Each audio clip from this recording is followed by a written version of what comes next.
আসসালামু আলাইকুম। এটা হচ্ছে টুনা মাছ। তো টুনা মাছটা আমি এখন ভুনা করব পেঁয়াজ দিয়ে। তো টুনা মাছটা এখন আমি কোটাটা খুলে নেব।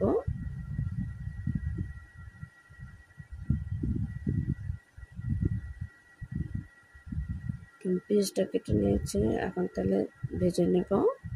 দিয়ে দেবো আদা রসুনের পেস্ট। তো সব ধরনের মশলাগুলো দিয়ে দেব।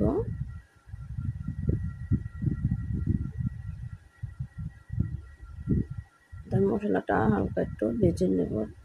তাহলে সামান্য পরিমাণ মশলাটা যেমন না পড়ে সেজন্য একটু পানি দিয়ে দিব।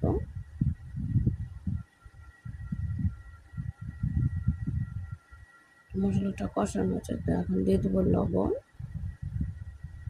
এখন দিয়ে দেবো টুনা মাছটা। টুনা মাছটা ওটা তো এখন দিয়ে দেবো টুনা মাছগুলো একটু ভালো করে কষিয়ে নেব। তো ভাজা হয়ে গেছে, আমি পানি অ্যাড করে নিই। অল্প আছে আমি রান্না করেছি। তো ভালো লাগলে অবশ্যই লাইক কমেন্ট শেয়ার করে দেবেন। তো আল্লাহ হাফিজ।